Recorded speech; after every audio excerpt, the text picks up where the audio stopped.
right, welcome guys. Welcome to another episode of Unheard. I am Verol here with you again.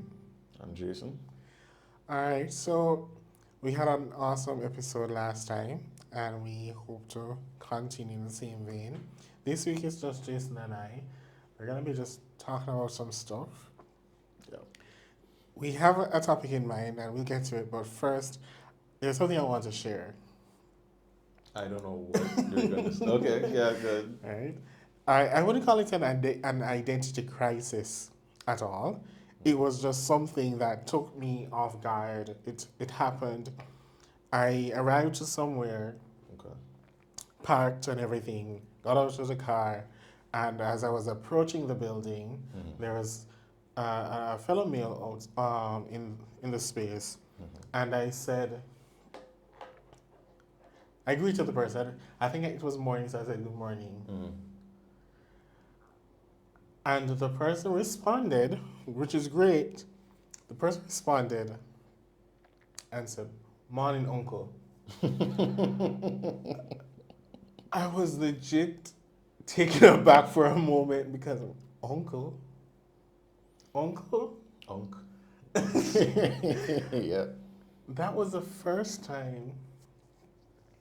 Outside of my relatives or little children, Uncle Verol and so on. Yeah. But a big man calling me uncle. All right, when you said big man, like, how old you gauge him? I would probably say 30s, 40s. The person looks older than I am. Interesting. So he's, okay. And I see it as a sign of respect. Don't get me wrong. But to be referred to as It's a sign of age, too. uncle, I'm like, I wonder if it's like a cultural thing, too. I do think it's cultural. I do think it's cultural. I'm not being referred to as father. Which could happen. Which very well could happen Yeah. because if I get uncle, I mean, father is next. Right? My dad has referred to me as king, Okay, that's good. son, and so on. But uncle? I don't know if you, I don't know. You know what, let me ask. Like, so identity crisis was, you wanted to bring it up. Because for me, in my head, I was like, hold on. How old am I again? I don't know if you want to say No. that. I'm old enough to do what I'm doing. Yeah. Cool? That's good. Right. I've lived somewhat. So You've lived, man. Yeah, man. yeah. Yeah. So yeah. So it caused me to pause because I'm like, okay, I recognized it as a sign of respect. However, being that I've never been called that before, I've never imagined myself being called that before. I've heard other persons being called that before. Right. Yo, my dad has staged your life, yo. We both are. Because am I not like a year older than you? About that? Yeah. So, like, all right, I remember the first time when I started working, when I was working in education, and one of the teachers told one of the students, go to that man over there. At this point, I'm 21. And I'm like, I'd never really heard anybody refer to me as man. And then I was just kind of like, yeah, I guess that's it. I guess I'm a man now. That's it. Yeah, it's like, which is funny because you would think to yourself, like, how would you know that you qualify as a man? Is it because you are legal aged? Maybe. Is it because you have this thing or that thing? Maybe. Or maybe it's because someone just said it. And I'm like, all right, if you say so. Which I think it ties in because, as you said that, I remember when I just started working. So I can share this. I left high school and I transitioned right into university, undergrad, and then I transitioned right into doing my master's, right? And along the way, I would have work here and there, but I remember the first time I was seen as the authority figure. Yep. And my friends and I have joked about it, like, them really allow us to be leading and having responsibility of these young ones. They must know. And I also remember the first time I was called old. Oh, I don't remember that. You know, I think the reason I don't remember that is because like that probably happened like when I was probably like 16, and then like a kid was saying you're old or something like that. Really? Yeah, I mean, you know, they're joking, but at the same time, it's like I've been so used to it now that I don't even think it's that weird. I was in my 20s. Oh, oh, that's good. And I was out of uniform, and these young people in uniform, oh, you're old. Yeah. At 16. It's like some Rugrats thing, you know? Like, Yeah. it's like a kid looking at like their parents and they think, oh yeah, my daddy's really old. He's like 32 or something like that. Some hilarious thing like that. Because, you know, let me not say anything. As you were saying, Verol. So yeah, I think that there's something to be said about when other persons identify you as one and one thing or as something, uncle, the concept. The concept of it and the possibility of it causing a reflection on a reflection of yourself, and because now this is another angle that you didn't have before, right? And it taps into the whole notion of the concept of identity. That's why I call it. It's not a true identity crisis. Yeah, it's not. It's just, okay, this is something else, something that I didn't have before. What do I now do with it? You know? I mean, you know, this is funny. So you brought this up. We had a previous topic, but this is a legitimate topic too. Because like it kind of delve into that midlife crisis, doesn't it? Yeah, I mean, are you talking about, you know, when you get to a particular age? Yeah. Maybe an age close to the age of the middle of life. But who defines the lifespan? Is it 80 years? If it is, then technically we're not there. So that's. I didn't say the age. I didn't say the age. We're safe. So we're good. But it would be interesting though to have someone on who did experience gone through their version, because I don't think there's just one version of it. Do you know about the quarter life crisis? I've seen it. I've lived that. I've had to work with persons through it. There's teenage crisis. I don't. They've not reached quarter life yet, because that would be considered what, in the early 20s, or even before that, like you know that psychosocial stage. So identity versus role confusion. Yeah, adolescence, and I've had to really have conversations with adolescents who were so worried that life is not working out as they should. I've had to work with persons in their early 20s with the same thing, because pretty much, and it's not, I'm not trivializing it, but it pretty much boils down to this notion of, by the time I'm 25, I should have house, car, land, children in a marriage, and looking forward to, and collecting 6 figures each month, and this and whatnot. And weird how everybody had that same age. But everybody said 25. 25. Between everybody said 25. 25 to 28. Certainly before you're 30, because your age will come off a calendar. But you see, but don't you think that goes back to that same issue where it's like, you know, that little Rugrats thing I was talking about before, where it's like, oh yeah, my daddy's like really old, he's 32. But then when you are like 14, 15, 16, you're thinking, oh yeah, man, I'm gonna have my life wrapped up, sorted out by 25. That's the thing. I found that there's a comparison with these I was about to say children, these adolescents and young adults are making with their parents or their grandparents. Oh, by the time my parents were 24, they were married with 3 children, had a car, buy them house, educated, this, that, and whatnot. But now you make a good point, because the generation gap, the economy gap, the societal, socioeconomic gap made us believe that that would have been the default, because that's what many of our parents experienced. That was their reality. Yeah. Our reality, different right now. Quite. Yeah. It's very different. Yeah. Okay. It's very different. So now you have persons, and I think this has been a point of difference for many people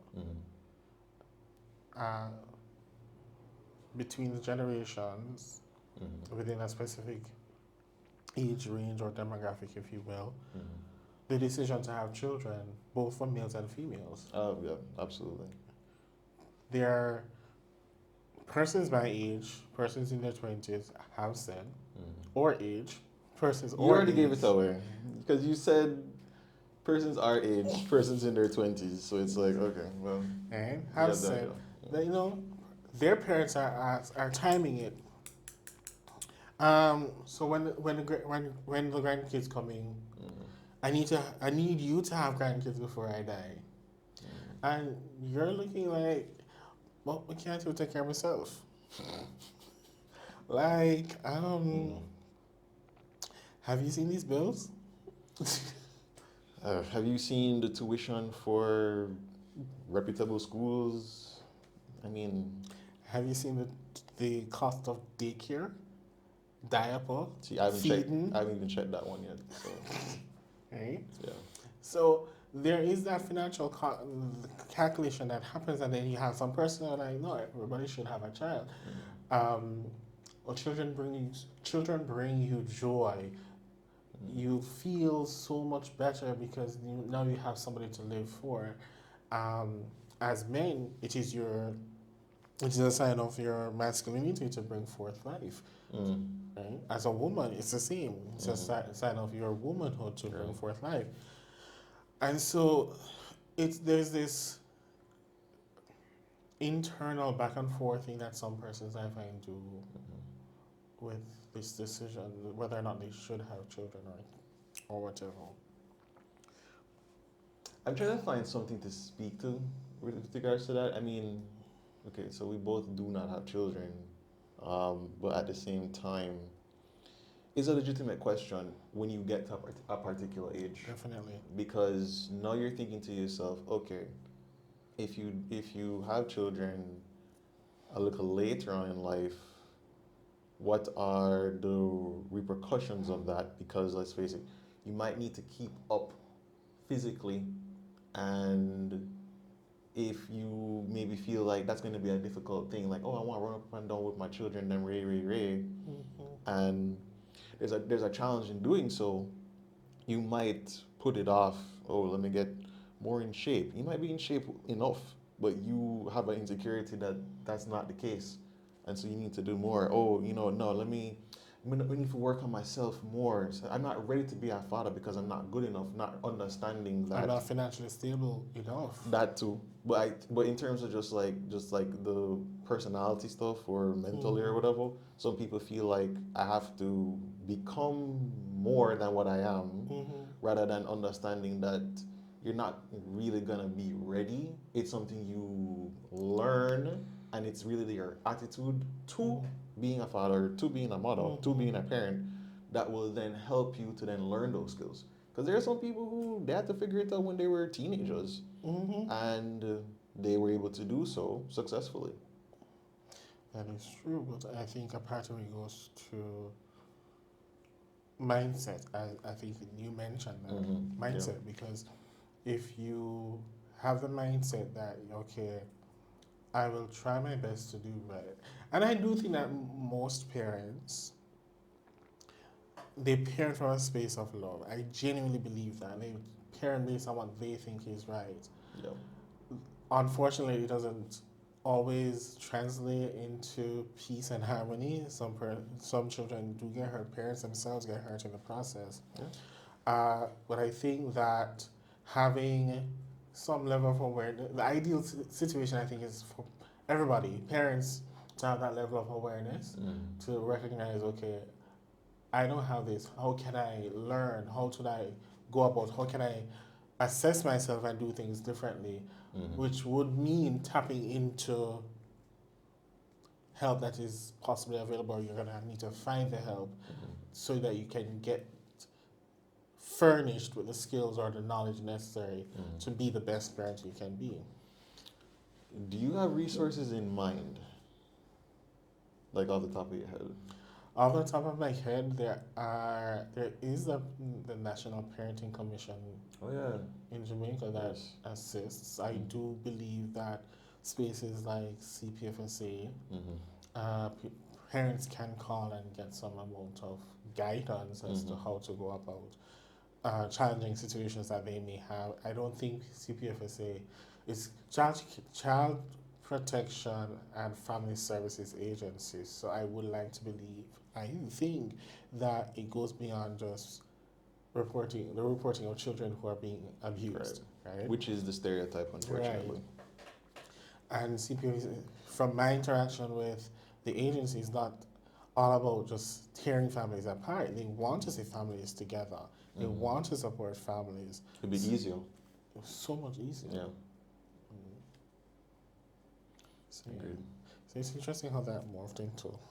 Yeah, I mean, it was because like you start off there, then it's natural to think about like maybe like the greatest task and sacrifice of adulthood, which is bringing another child into the world. So I won't call you Unc. So you. I wouldn't answer. Okay, well. Okay, and then you might do it back to me, and then, I mean, maybe we'll laugh about Father. Because, like, even if like, someone's younger than me says it, or someone I don't know says it, it's like, all right, yeah. Legit, you know, Jason, for me, so even in my in teaching, I've worked in a high school before, and so because of the setting, it had to be Mr. Billett. I kid you not. Once I stopped working at the high school, those kids who grew up with me, some of them would still refer to me as Mr. Billett. Okay. But then there's some I said, especially if I'm seeing them often enough outside, it's Verol. Verol, please. Okay. Don't you dare. It's Verol.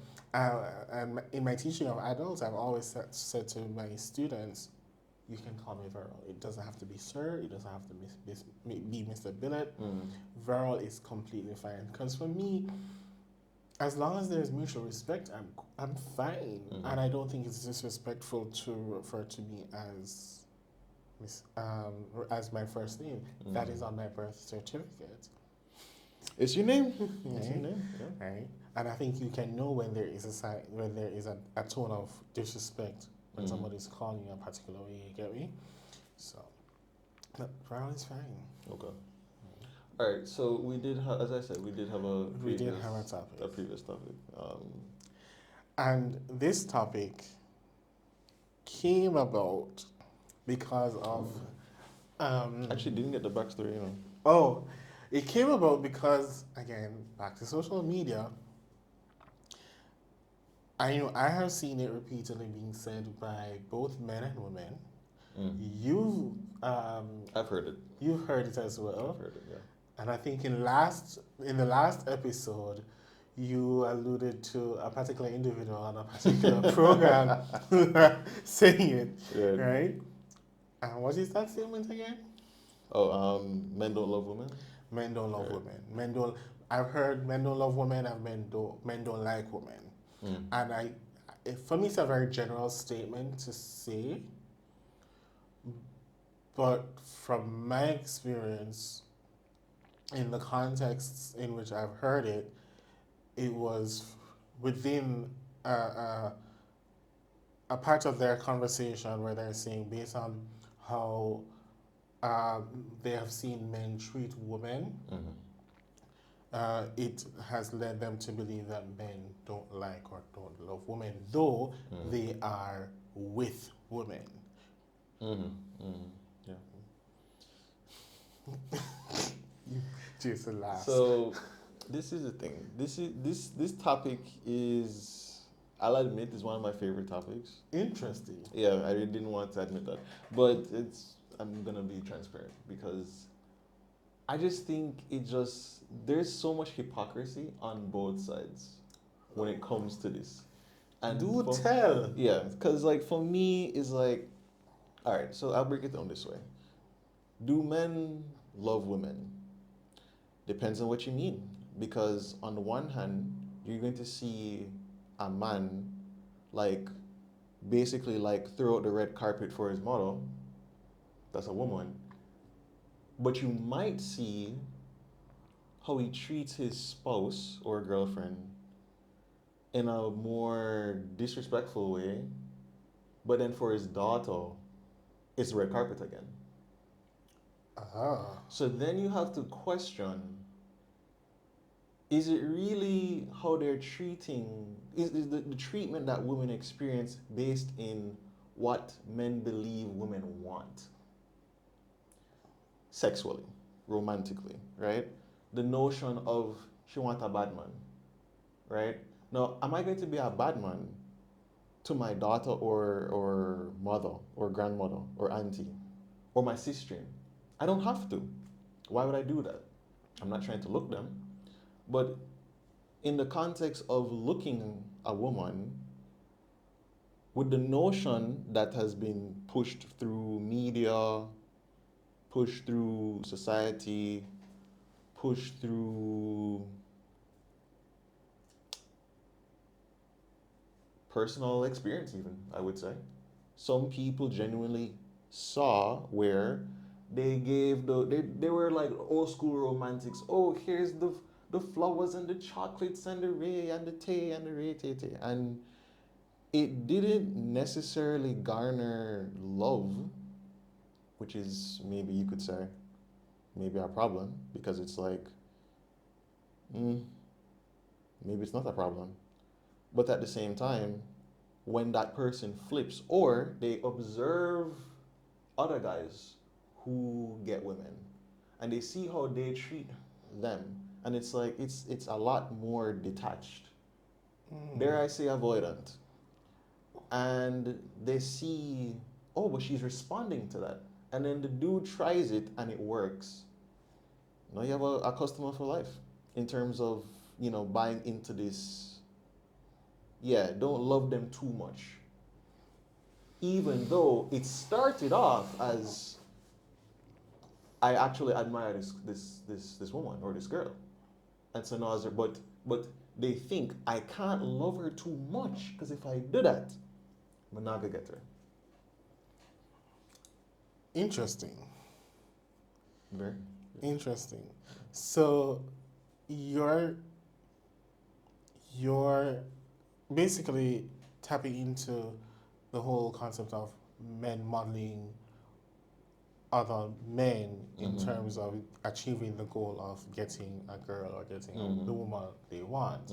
Or men modeling, or boys modeling men. Or boys modeling men.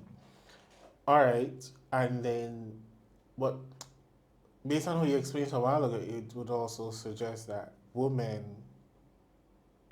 have agreed to accept this. Thank you for bringing that up. So let me bounce on that point that you just made, because like the thing about that is. Oh, please, sorry. Good. This is a general conversation. We're not saying all women or all men or all men are like this.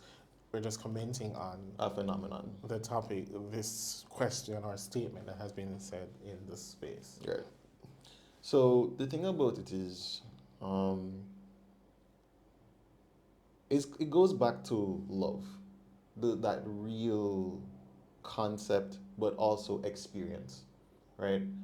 If a girl enjoys a very healthy relationship with her father, i.e., masculinity, she's going to be able to know where love is and what it looks like. If she has a somewhat good, somewhat bad experience, that's going to be her symbol of love. It's going to be, I like him in certain ways. In other ways, I kind of don't like, but maybe I can change him.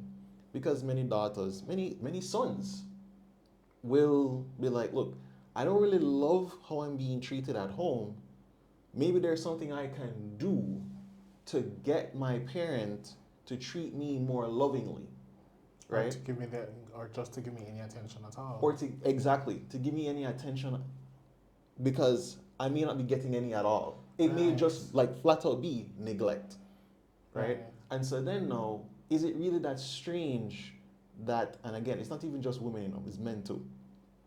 Is it really that strange that I then go for the partner who also neglects me? Maybe not initially, but eventually. Where you kind of have to constantly be proving yourself just to get some attention, or the person is just emotionally unavailable, and you're craving for this love, this attention, the care, but you're never getting it, so you're raising the bar. Something you just said brought me to I don't know if you know this concept called negging. Oh boy. I've been talking a lot. I feel like I'm going to be talking even more, but you say what you're saying. So I was introduced to this concept of negging some years ago, and it's how I was introduced to it, and how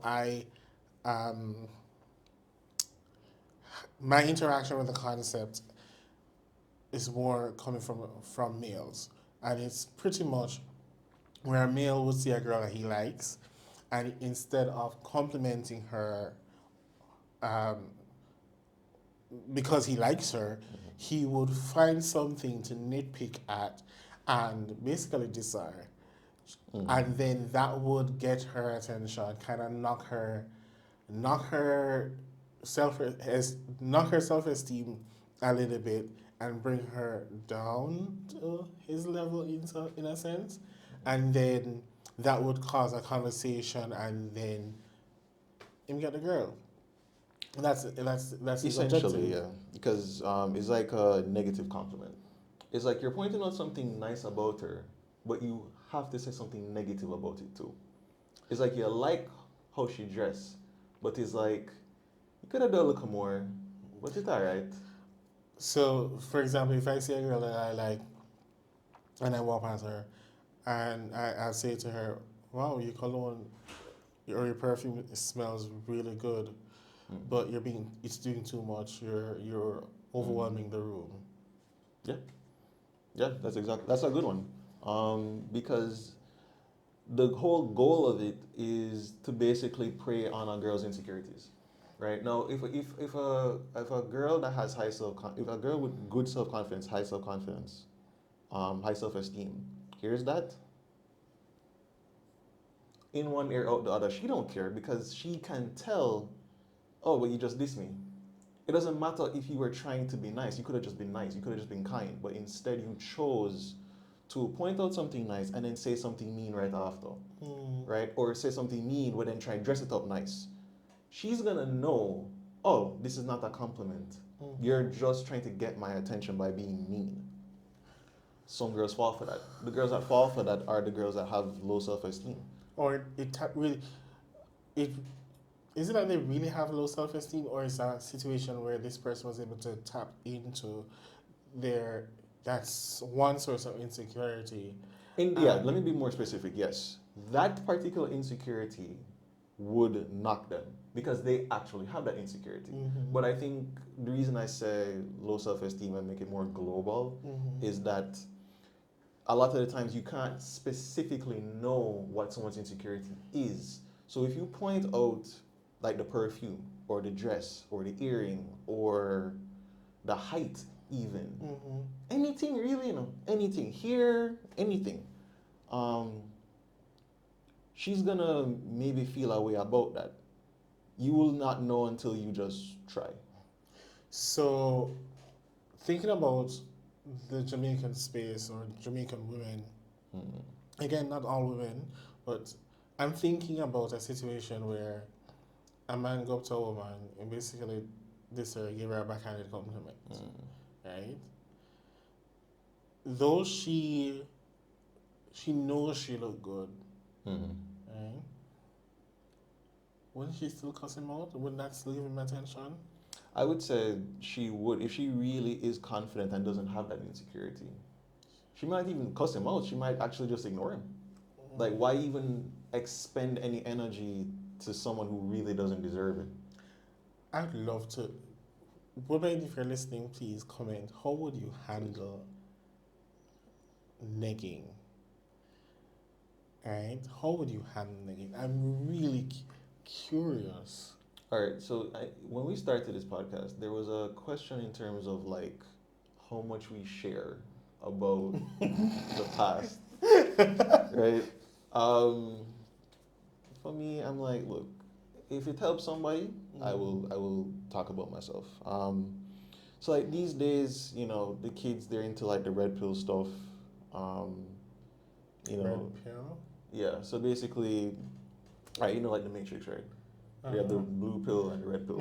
Blue pill is you just continue your life as is. You don't really get to see the truth. And then you have that's blue pill. And then you have the red pill where it's like you take this, then you really see how deep the rabbit hole goes. You really see the true nature, but in the context of romance or just male-female relationships. It really shows you the true nature of women and blah blah blah. Really, it is just a bunch of misogyny, as far as I'm concerned. Not particularly intelligent or erudite arguments are made. But if you're a teenage boy and you don't know anything, you're gonna go for that because these same dudes, you'll see them with chicks on chicks on chicks, right? And so basically it's like, well, he's got a lot of women around him. I should trust him. Okay. Anyway, so I didn't have that growing up. What I had was pickup, as in like pickup artistry, right? So you want to learn how to get women. And so, before, this is like not really pre-YouTube, but it's like YouTube. You couldn't really get that stuff on YouTube. You have to go read up that stuff, right? That is true. Yeah. And social media wasn't that big of a thing. Yeah, not yet. There's High Five, and yeah, and like MySpace was coming up. Yeah. MSN Messenger. Yeah. The trifecta. Digital free nights. The quadfecta. Yeah. Right. And so, you read these things, and it's like, yo, that makes sense, because it don't necessarily make sense. It's just something that you think makes sense because you know that what you did in terms of just, let me just be nice. Let me just be kind. Let me just talk to a girl and try catch a vibe. It didn't work. And then all these other guys that you see at school, they're getting girls and it's like, I don't know, like, I'm not sure what to do here. Maybe there's something about me I need to change, which is a big mistake. It's not necessarily that you need to change yourself. You just need to kind of pray that the people that you're maybe going for, you're maybe going for them for like maybe very shallow reasons. They're just attractive. It's not necessarily that there's really any connection there. A lesson that many don't ever learn, unfortunately. But anyway, let me just finish this. So basically, you would so I learned about the negging thing then. I tried it. It worked. And I was like, oh my God, I'm going to do this for the rest of my life. Oh.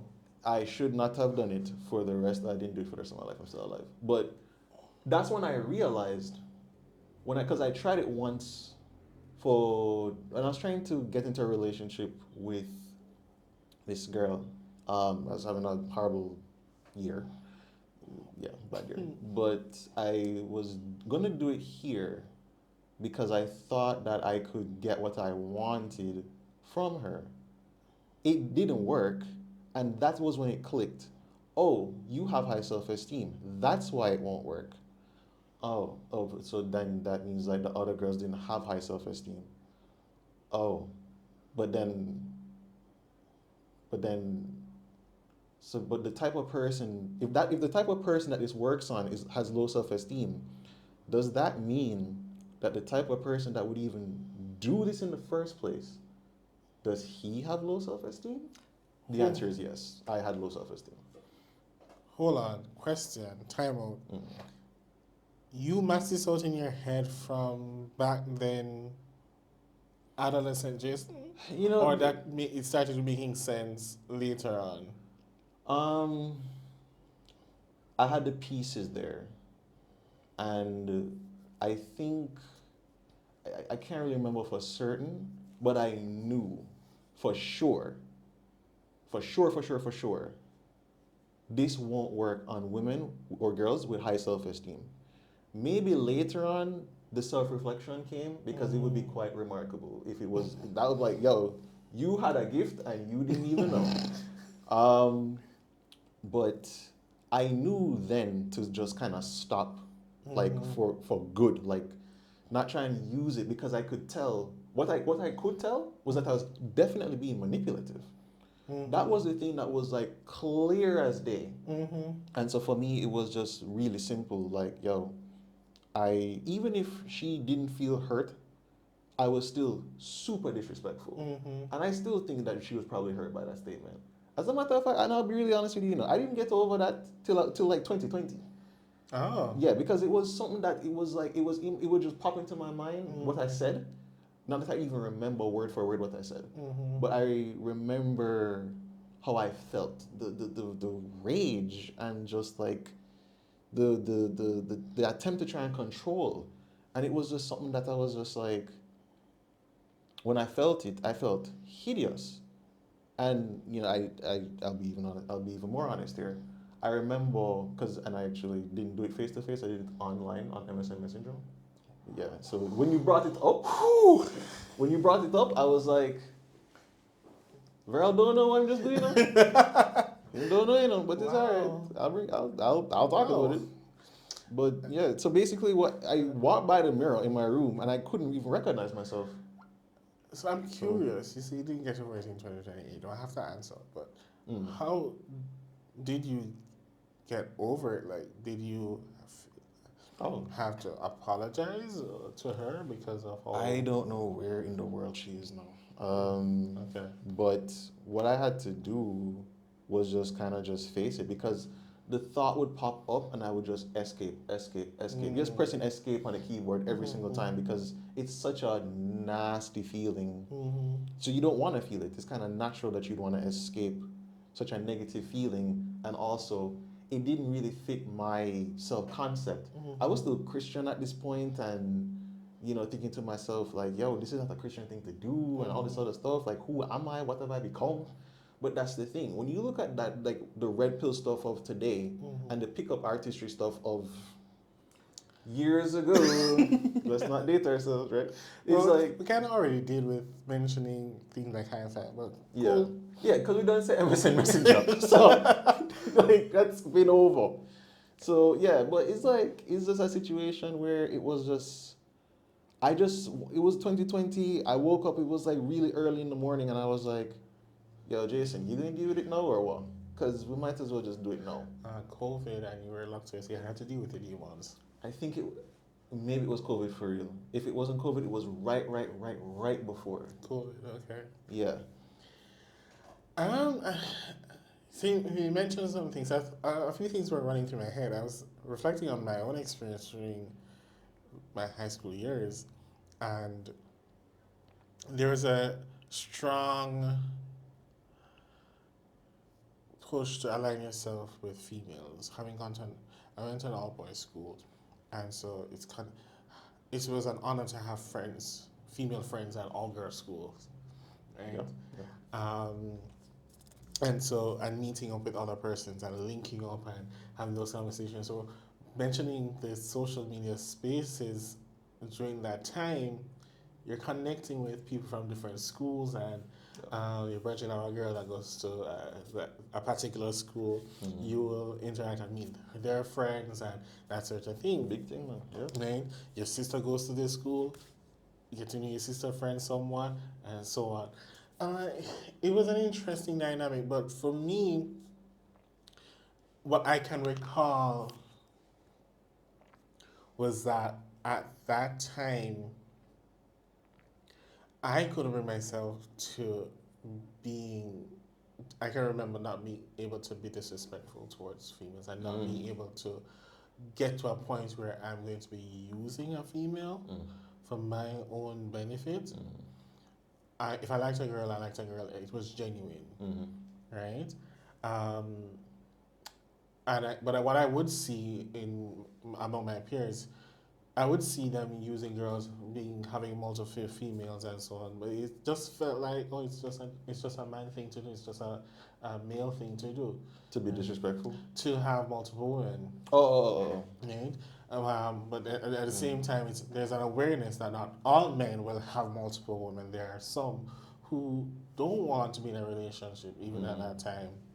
Right, that's what boyhood, whatever, right? Yeah. And then you have some who the gallus them, you'd have multiple women, and a couple of things would have happened during the time where you meet a girl, you like her, you're chatting her about if she didn't return, or she wasn't welcoming to you pursuing her, then maybe a diss would drop, cuss her out, a diss track. Well, I can better than right.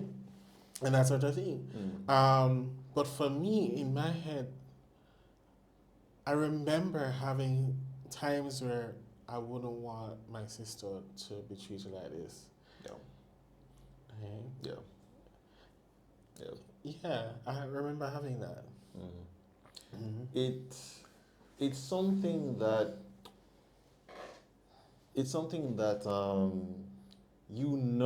like as a boy, as a man, it, but it goes back to that same thing I was talking about initially, where when the sexual aspect, the romantic aspect comes into play, it redefines the relationship between you as a man and femininity, women, girls. And so once there is this attraction, the practicality of masculinity rises up, I think, and it's like, okay, I could do what is nice or what is kind or what is sweet, what the romantics did in 15th century France. The art of courtship and all those things, which is an actual book. If you ever read it, you will understand so many things about things. Art of courtship? Yeah. I don't remember the name of the guy, some French guy who wrote it. But the French. Yeah. Yeah, the French. It's really their fault, It's their fault. But ultimately, I would say the challenge is even in having like the multiple women thing, the gallus thing. Some women think that it's an exclusive relationship, and then they find out that it's not. Some women don't mind. They see it as somewhat, oh yeah, but this guy gets so much girls, and like that's really cool. Just tell when it's my time. Right. I've heard that before. Yeah. Some girls really don't mind the matey thing, and maybe they're at sea a lot. You get that? Did you get that point? I hope so. Yes. Okay. But at the same time, though, I think that when feelings get involved, things get messy, and I've seen where women, though you knew you were a side chick, you knew you were a matey, and your feelings get involved, and so on and so forth, and things get really messy, right? And at that point, man, but you knew what you were signing up for. That you're going to destroy my main relationship, you destroy my family, you destroy my marriage, right? So I think there's a lot to be said about possessiveness. Yeah, because I think even back then, the whole, I think you alluded to it, women being objectified, because it boils down to, if we're going back to the original statement / question, is it that men like women, or men are in love with women? Right. Is it the woman as a person, or the woman as a sex object? And I think in many cases, it's the latter. It seems for some men, again, not all, for some men who it is the latter. It is where ultimately I just want vagina, I just want pum pum, and that's it, right? And I don't care about anything else. You're giving me sex, we're good. I'll deal with your nagging as long as you're sleeping with me. Mm. Okay? And so the objective is to have sex with women or as many women as they possibly can. Yeah. Right? Yeah. And from our first, well, now we're in 2025, for some women that's not the case. For some women it is. They don't mind it. Right. Like they're not settling down. And so interestingly enough, what I found is this mic.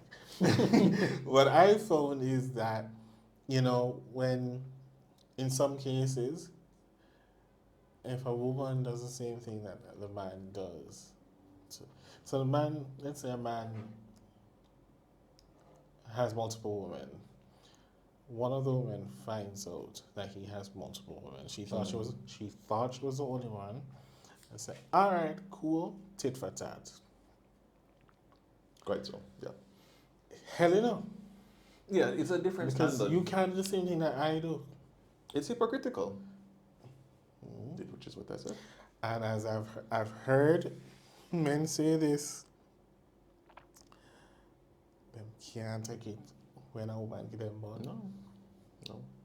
But I heard something very, very recently. They said the best way to get a girl is to have one. Yeah, I've heard that too. Yeah. Because if it is that you don't have a woman as a man, something wrong with you. If you're too, I've also heard that as a man, if you are too nice, something is wrong. Mm-hmm. If you're too good to be true, something wrong. Well, there could be truth. There's truth in all of that. To all of that, but at the same time, it's relative. It's also relative to the situation, of course. Right? Let me be very specific about something. So, some women will say that men don't love women. But I want to talk about it now from the more feminine side. Mm-hmm. And I was kind of touching on it a little bit before, but let me kind of maybe bring it in totality now. I feel like a lot of women who say that men don't love women, it's important to bear in mind that that is only one side of the coin, right? Because on one side of the coin, it's men don't love women. But on the other side of the coin, women love men. And I'll be honest with you, Verol, I used to believe that. Now, this is a problem because the only way that you're going to be able to have a positive relationship is if you believe men love women, women love men. There is no other way. If you're doing anything other than that, you're in trouble. Because if you believe, watch the maths, right? If you believe that men don't love women, but women love men, and you're a woman, what are you going to do? Well, you're going to be loving to men, but you're going to be loving to men who are not loving to you. This is why it's so important to understand, what do I believe about men? What do I believe about women? And how they relate to each other? Because on the flip side, and this is an easy one, if you believe that men don't love women and that women don't love men, I mean, you're still probably going to be horny, right? You're still going to have a sexual attraction, but him probably going to play him in them way and blah, blah, blah, but I'm going to play him back so and so and so, right? That's what they think a relationship is based on how men relate to women, they don't like them, and how women relate to men, they don't like them. So you're saying pretty much if you're going into a relationship, and we're talking a relationship, not a situationship. Well, yeah. I mean, or it doesn't matter. I guess because like there's still romance in it, because the situationship still bears romance, but like relationship. Let's be because specific. in my head, the situationship is really about two people agreeing to have sex with each other, to be just sexual partners. Sure. That's there may be a friendship component, friends with benefits type thing. Yeah. Anyways, but if you're saying, all right, you're my woman, I'm your man. If there is some mutual mistrust in the space, then in both relationship, coming from both sides, maybe one side too, then the relationship can't be a healthy relationship. It can't be, because you're going to have this tit for tat, back and forth at each other, wonderings and whatnot. All right, but I'm not thinking it out. That's kind of the reality of quite a few people. But that is exactly the problem. That's why we're having tumultuous relationships. And several of them. And people are not aware of this. They just think this is life, reality, so it goes. That's what they do. And they don't realize that what they're doing is they're just projecting what they believe about the world, what they believe about the opposite sex, out there. The people who believe the same thing they believe then pick it up. And then they basically prove what you believe to be true. But I think that ties into a couple of other things. One, people going into relationships or they are in relationships, and what is more true for them is the idea of what the relationship should be versus what it is. Absolutely. Yeah. So there's that. The other part is person's own past being used to fry the current person. Absolutely. Because I've seen and I've had situations where because you were hurt previously, I'm here at your feet now. And so I've seen persons who have had that situation where it's not the boy who cried wolf. There's in criminology, there is the labeling theory, right? And a part of the labeling theory talks about self-fulfilling prophecy. Yes. Right? So you label someone, you slap a label onto someone, and the more you apply the label, the person is like, you know what, screw this, might as well live up to it. So you accuse me of cheating, and I've not been cheating, so might as well just cheat and just accept the label. And then it's like, aha, see, I knew that's what you were. I knew you were a cheater. And the reality is like, you pushed me to this. No, personally, if you want my opinion, you could have left. There are things that could have happened where it's like, I mean, look, you know what? I'm not having a great time in this relationship and I don't want to cheat. So maybe I should just take my self elsewhere. But that's not as easy as, it's much easier said than done. Absolutely. Because persons have invested time and energy for years in relationships. And it didn't start out like that. Things that's true that happen along the way. They have full-blown families, married, children, And so the idea of just getting up and leave after all that investment is just harder. I agree. But the problem is like, this is where there's a question of like, what do you really want? Do you really want to stay miserable? Because everybody has a breaking point in them. Everybody has one. I mean, if you're saying that, let me actually go back to what I was saying before, right? If you're saying that people are going to kind of just maybe just try and work it out because they're just trying to work it out, because of the difficulty in trying again, people wouldn't be getting divorced. People wouldn't be getting separated. People would never break up. Because everyone is investing something, but eventually there comes a point where the investment is not paying off. There is a breaking point. Yes, I agree with you. Everyone has that breaking point. You know, let me say one other thing. So, yeah. Okay. The reason I pause is because I feel like this can be a whole other conversation because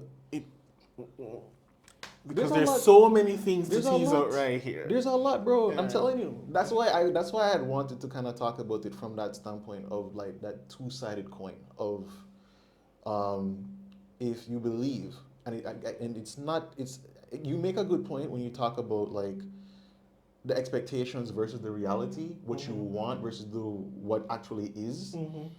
And for me, the thing that basically is the deciding factor is not desire. Desire, you don't get what you do. You don't get what you want. You get what you believe. If you believe that if you believe that men do not love women as a woman, that is an exceedingly dangerous thing to think. Because when a good guy shows up, you're never going to take him seriously. It cannot happen. You cannot do it because you've defined men in the realm of sex and romance as untrustworthy. So that's all you'll ever really go for. And you'll never really max out that, oh, I'm really the one here who is causing myself. Because, check it. This relationship don't work. This relationship don't work. Who's the common denominator there? See, you laugh because I'm correct. No, the thing is, and it's also true on the other side. I really need a woman's help on this because I feel like if a woman has that mindset that men aren't trustworthy, it goes out. It is not just about the sex. It is everything. Versus if we're using the same question/statement that we began with, men don't like or love women, and a part of that is men see women as objects, as possession to be owned and used. Some men, and then we are having two individuals coming from two different standpoints. So with the example that you just gave, if a woman has that mindset, men can't be trusted. That's what you said, right? Men can't be trusted. Men are. When you said that, I said it's kind of funny. Anyway, yes, I am hypothesizing. I'm throwing out the context of men don't love women. Right. It therefore means that no matter what this man does, sex doesn't have to be a part of the conversation. But it depends, Then it means that you may very well pass for a good guy. Yeah, man. Okay. But I would still say though, right? Because you've probably seen it for yourself, where you've seen women who they don't choose the best partners, but they do have male friends that actually are dependable and stable. Friend zones. You see, no, as you said before, different way. We can talk about lots of different things here. Because even with that conversation, and that probably would be a good reasoning to have, can men and women be genuine platonic friends? I have a brethren that I've been talking to him about this question since 2017. Our answer was yes, but you have to know the boundaries. I think so too, but then the question comes up. A person's whole belief that it can't happen because even if it's at just the beginning, the man going want pum pum from the girl, and based on how she reacts, right, or responds, that way determine how far can I go or how far will this go. But I mean, finish what you're saying. I don't necessarily subscribe to that. Okay. Personally, but I've been able to have conversations with persons with different views on it. Yeah, I mean, I think what it kind of boils down to there is definitely the boundary. Because, like, you bring up that scenario, and then I'm thinking to myself, like, Okay, let's say the girl turns down the guy. Okay. So does that mean that that's all he was there for and he didn't actually like value the girl or the woman? person. Right. Because if he does, then it's like, all right, cool. Well, I don't know. Would you still want to just like hang out? And if she's open to that, then you actually can be friends. You understand the boundary, and then you can be friends. But then it poses the risk, because if you approach a girl and you're looking her and she said, all right, no, not feeling you like that, and you then come back with, okay, can we just hang out as friends? I feel like some females are like, no, because I already know where your headspace is and whatever. Fine. Then don't. That's a boundary. That's a Fair. boundary. So yeah. Another thought, but then somebody with a particular mindset will be like, all right, then that never works. So guess what I'm gonna do? Approach, I really like her, but then approach her as a friend first, and yeah, right. The deception route. Wease my way in. Right. Just forget the buff. Right. So does that actually work? Typically. Let us know.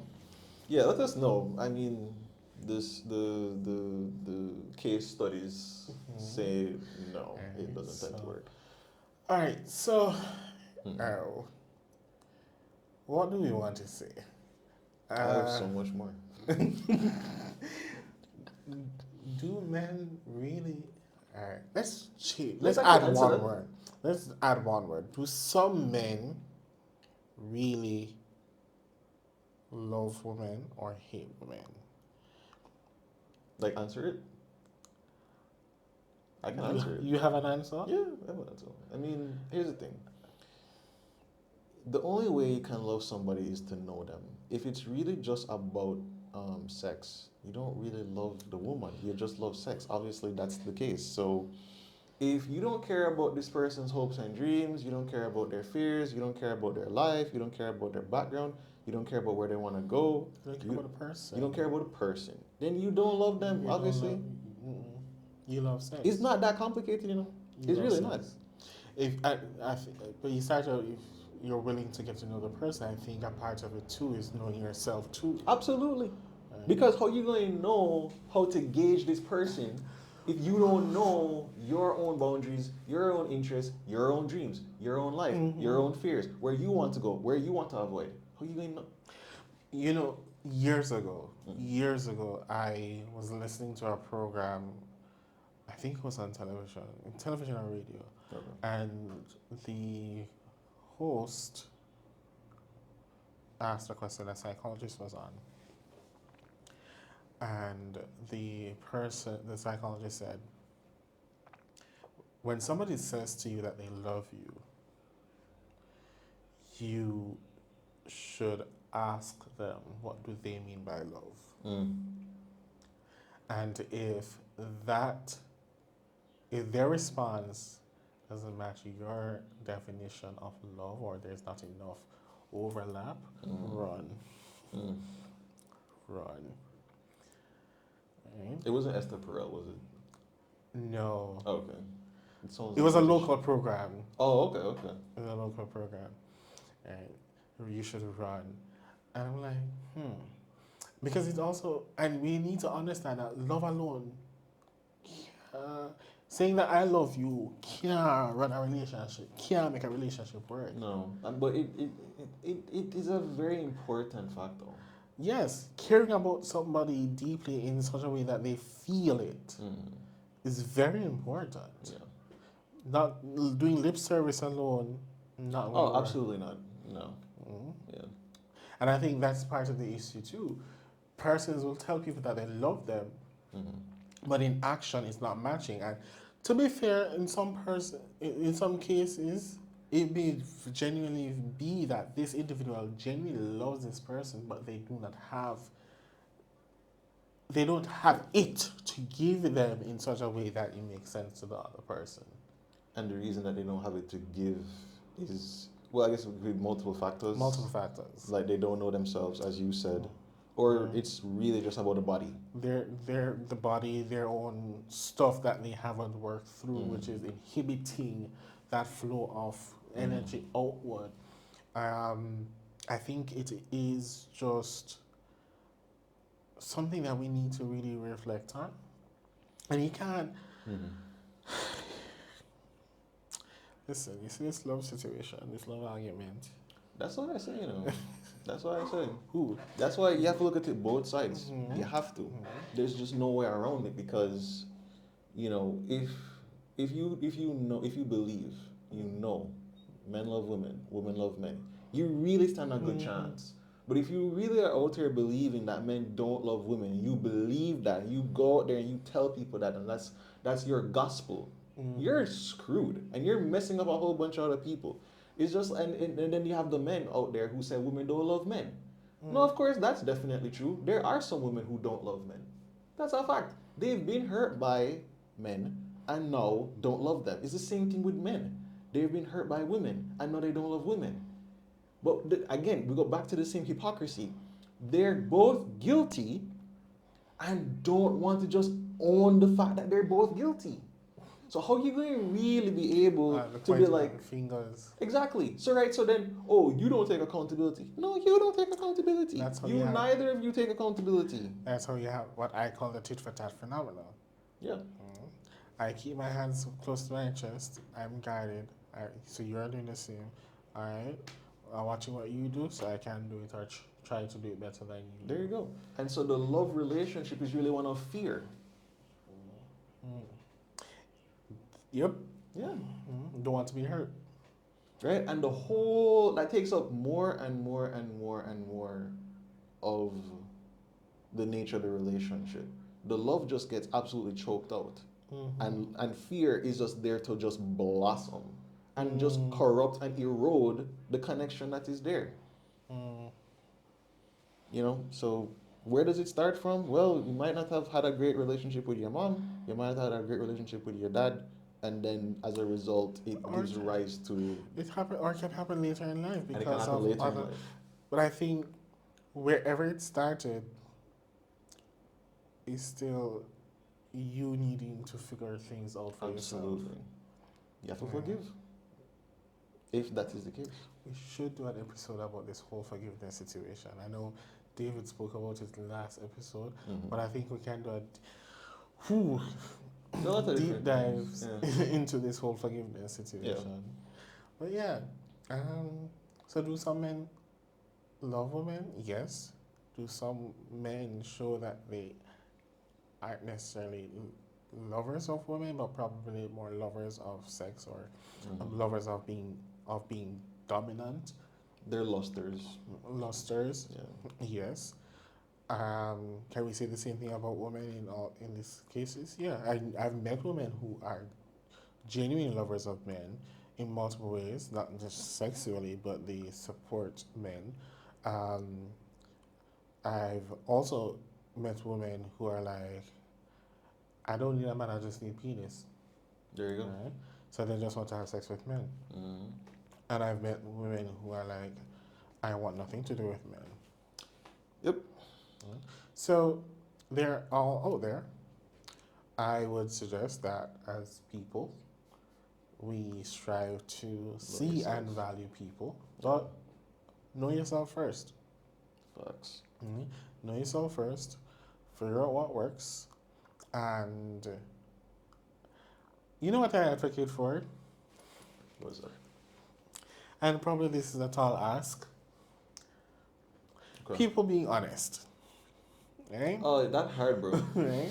But I don't want to start another episode. Yeah. But I know it's a tall ask because many people ask for honesty, but not many people, I guess, can handle 100% honesty. Right? If you're asking for honesty, make sure you can handle it. This whole curate, I don't want to go on a rant, but I find... I felt it. For me, you curating what the truth is by withholding is a lie. or tweaking lying by commission, lying by omission, whatever it is. Yeah. Right? Because you're trying to control my response, trying to control the outcome, is a disrespect to me as a human being. Yeah. That's a me thing. It is manipulative. Right? It's a me thing. Okay? So I prefer honesty. Allow me to feel hurt. I don't care. I'll work through it. Yeah. Right? If I need to call my therapist and book a session, I'll do that. One of the best things like this dude ever told me, this was like on the eve of his wedding. He said, the most important thing, just tell her the truth. Because, as a matter of fact, this is what he said. Tell her the truth even if you think she's going to be hurt by it. Because ultimately, that is the greatest expression of love. You can now make a decision on what you want to do because I told you the truth. And now you have all the information necessary to make a choice. It's not even about what I want. I just care about you so much that you have all the agency necessary to make an informed decision. Right. So, when you're out there, trying to figure out the lovers versus the lusters, consider honesty. Yeah. So, people, I think that brings us to the end of another episode. Interesting chat. Very. And I think it's going to spawn even more. Right. So, I'd love to hear your views. So please comment. I really would love to hear what your thoughts are on this topic. We spoke about negging the statement men don't like women, love women. The reverse being also true or evidence of the reverse where women are concerned. So yeah, let's hear your thoughts. Right? Because I know you have them. So until next time, I'm Verol. I'm Jason. And you've been listening to Unheard. Big up KAHLE Journey. You're watching it on KAHLE Journey's channel. Follow us on our social media platforms. Big up Dr. K.D. Morgan and Associates. That's where we operate from as psychologists. Right. And next time.